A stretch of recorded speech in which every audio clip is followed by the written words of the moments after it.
Aujourd'hui, nous allons voir ce qu'est le blanchiment d'argent, comment cela fonctionne-t-il et son influence sur les investisseurs particuliers. Le blanchiment d'argent, c'est le fait de dissimuler l'origine et l'existence d'argent provenant de transactions illégales comme le trafic de stupéfiants, la fraude fiscale ou la corruption, ou encore la prostitution, et de le réintégrer dans l'économie. Le blanchiment d'argent est estimé à 3 500 milliards de dollars chaque année dans le monde, soit 5% du PIB mondial.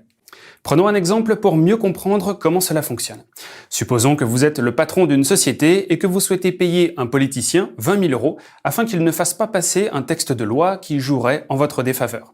Si vous transférez cette somme d'argent directement sur son compte en banque, sa banque sera dans l'obligation d'alerter les autorités, ce qui entraînera l'ouverture d'une enquête afin de découvrir la provenance de cet argent.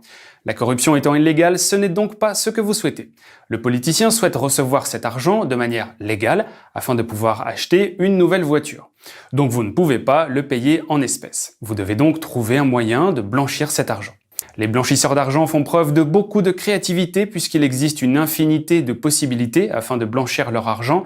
Cependant, elles suivent toutes la même stratégie qui peut être décomposée en 3 étapes. La première étape est ce qu'on appelle la phase de placement. L'objectif est d'introduire l'argent acquis illégalement dans le système financier. Pour cela, il suffit de déposer des espèces sur différents comptes en banque afin d'obtenir de la monnaie scripturale. L'approche la plus connue est le fait de mélanger l'argent illégal avec une activité légale comme les casinos, les laveries ou même les restaurants. Regardons comment cela fonctionne en pratique. Supposons que vous vendez des stupéfiants et que vous êtes le propriétaire d'un bureau de tabac. Le bureau de tabac n'est qu'une façade puisque vous n'avez que 10 clients par jour, ce qui ne suffit pas à couvrir vos frais.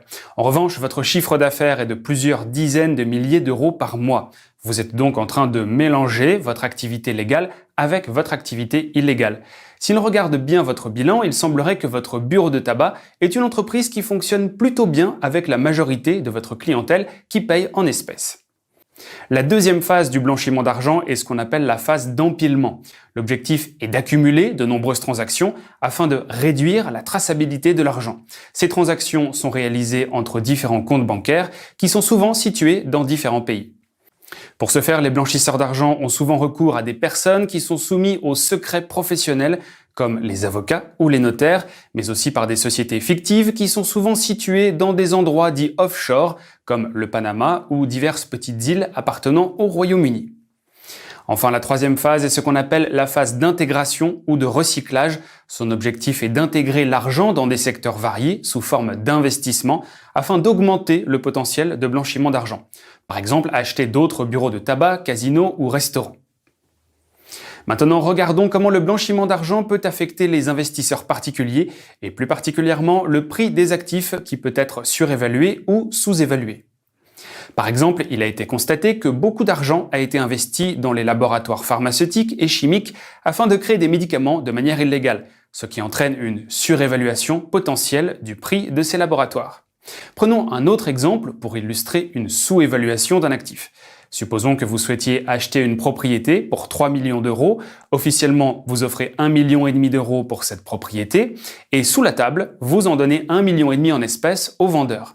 Sur le papier, cette propriété a été vendue pour 1,5 million d'euros et supposons maintenant que vous décidez de la rénover et de la garder pendant quelques années avant de la revendre pour 4 millions d'euros.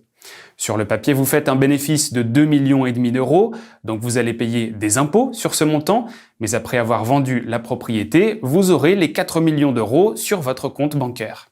Une autre raison pour laquelle le blanchiment d'argent peut vous affecter en tant qu'investisseur particulier est lorsque vous ouvrez ou faites des transactions de compte à compte, car vous serez soumis à la réglementation sur le blanchiment d'argent. Cela s'applique aussi lorsque vous investissez de grosses sommes d'argent dans l'immobilier, par exemple. Donc il est toujours bon de connaître ces lois afin de les respecter lorsque vous investissez.